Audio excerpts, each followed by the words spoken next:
بسم اللہ الرحمن الرحیم الصلاۃ والسلام علیکہ یا رسول اللہ وعلی آلک و اصحابک یا حبیب اللہ۔ امید ہے کہ ناظرین آپ سب خیر و عافیت سے ہوں گے۔ اللہ تعالیٰ مجھے اور آپ کو مزید برکتیں عطا فرمائے اور علم میں اضافہ عطا فرمائے۔ تو انشاءاللہ ہم آج نماز کے احکام میں سے نماز کے فرائض کے بارے میں سنیں گے۔ پچھلی ویڈیو میں ہم نے نماز کے فرائض نمبر 2 قیام کے بارے میں ویڈیو بنائی تھی۔ اگر تو آپ نے ہماری یہ ویڈیو قیام کے بارے کی وضاحت میں اگر آپ نے یہ ویڈیو نہیں دیکھی تو آپ نیچے ڈسکرپشن پر چلے جائیں تو ادھر سے یہ ہماری ویڈیو جو ہے نا مشاہدہ فرما سکتے ہیں۔ تو جلدی سے ہم اپنی یہ ویڈیو شروع کرتے ہیں۔ تو اگر آپ سے ایک ریکویسٹ ہے کہ اگر آپ ہمارے چینل میں نئے آئے ہیں تو ہمارے اس چینل کو داعیہ آفیشیل اسلامک چینل کو سبسکرائب کرتے ہیں، اور آپ کو ہماری یہ اچھی ویڈیو لگے تو اس ویڈیو کو ضرور لائک کیجیے گا۔ تو اگر کوئی مسئلہ ہو تو وہ آپ کمنٹ میں کر سکتے ہیں۔ تو جلدی سے ہم اپنی ویڈیو جو ہے نا شروع کرتے ہیں۔ آج جو ہم نے ویڈیو بنانی ہے وہ بڑی پیاری ہے۔ وہ ہم انشاءاللہ نماز کے احکام میں سے نماز کے فرائض میں سے جو تیسرا نماز کا فرض ہے جو ہمیں ادا کرنا ہوتا ہے وہ ہے قرات، یعنی نماز میں ہمیں قرات جو کرنی ہوتی ہے۔ اس کے بارے میں بعض لوگوں کو نہیں پتا ہوگا اس کی وضاحت کتنی ہونی چاہیے، اس قرات کی مقدار کتنی ہونی چاہیے، اس کے بارے میں جو ہے نا ہم انشاءاللہ سنتے ہیں۔ نمبر 3 یعنی کہ قرات اس کا نام ہے کہ تمام حروف مخارج سے ادا کیے جائیں اور ہر حرف غیر سے صحیح طور پر ممتاز نمایاں ہو جائے۔ آہستہ پڑھنے میں بھی یہ ضروری ہے کہ خود سن لے۔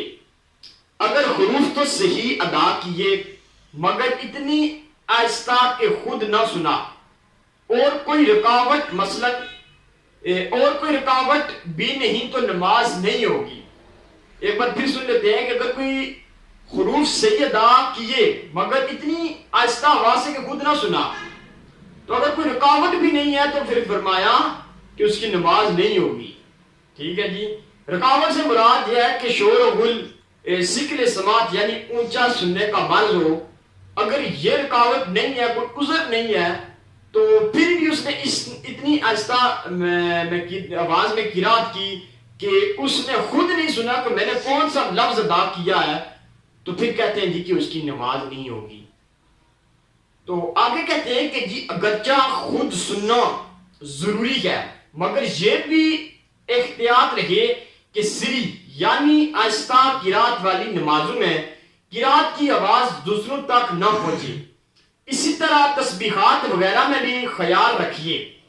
نماز کے علاوہ بھی جہاں کچھ کہنا یا پڑھنا مقرر کیا ہے اس سے بھی یہی مراد ہے کہ کم از کم اتنی آواز ہو کہ خود سن سکے۔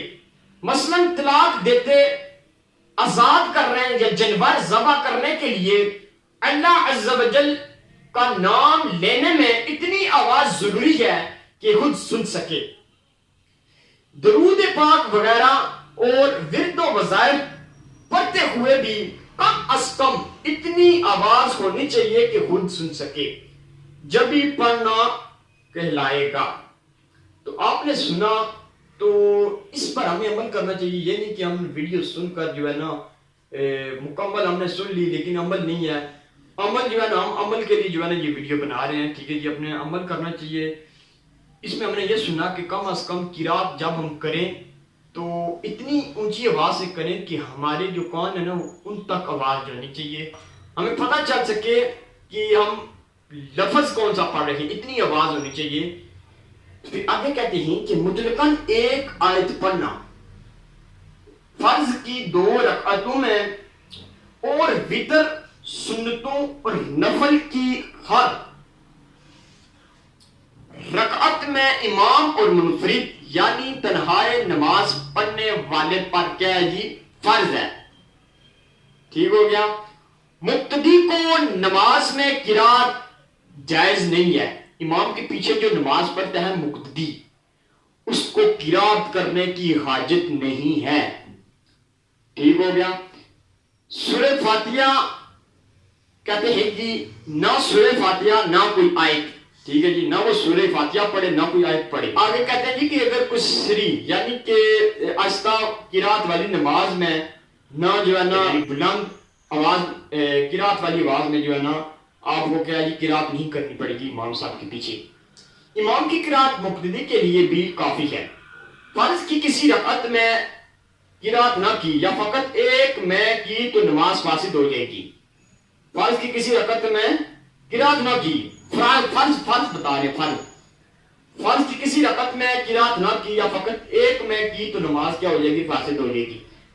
فرضوں میں ٹھہر کر قرات کریں اور تراویح میں متوسط انداز پر اور رات کے نوافل میں جلدی پڑھنے کی اجازت ہے، مگر ایسا پڑھیں کہ سمجھ میں آ سکے، یعنی کم از کم مد کا جو درجہ قاریوں نے رکھا ہے اس کو ادا کریں، ورنہ حرام ہے. اس لیے کہ ترتیل سے یعنی ٹھہر کر قرآن پڑھنے کا حکم ہے. آج کل کے اکثر حفاظ اس طرح پڑھتے ہیں کہ مد کا ادا ہونا تو بڑی بات، یا ملونہ کے سوا کسی لفظ کا پتہ نہیں چلتا، نہ تصحیح حروف ہوتی بلکہ جلدی میں لفظ کے لفظ کھا جاتے ہیں اور اس پر تفخر ہوتا ہے کہ فلاں اس قدر جلدی پڑھتا ہے کہ حالانہ کہ اس طرح قرآن مجید پڑھنا حرام اور سخت حرام ہے. لوگ جی کیا کرتے ہیں جی فخر کرتے ہیں جی ہو بڑا تیز قرآن پاک پڑھتا ہے جی، بڑا سپیڈ ہے جی باجی کا. تو امیر سنت لکھتے ہیں کہ اس پر تفخر کیا جاتا ہے، اس پر فخر کیا جاتا ہے، فلاں اس قدر جلدی قرآن پڑھتا ہے.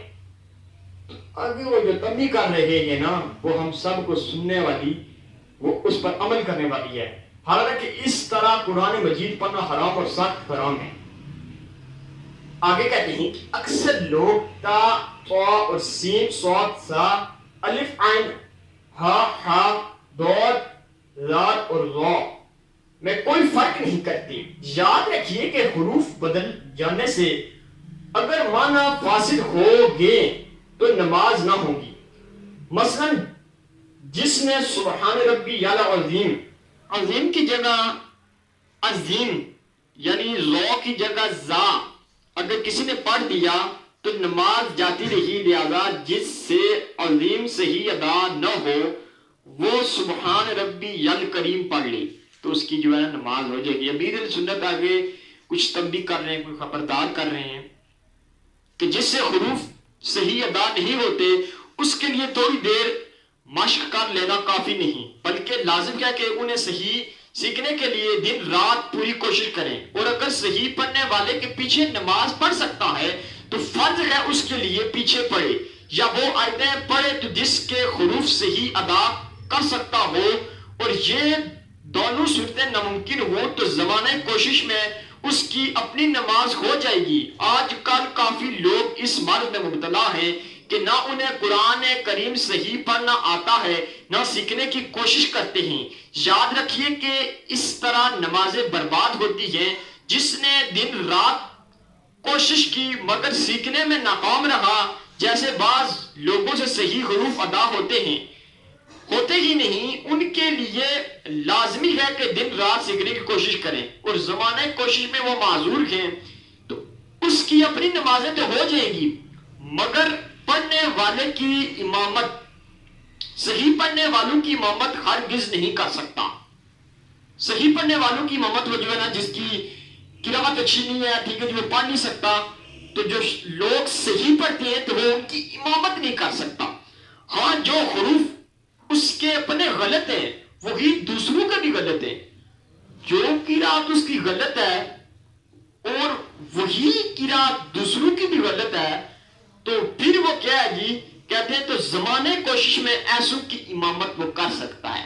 مسئلہ سمجھ آ گیا ہوگا آپ کو.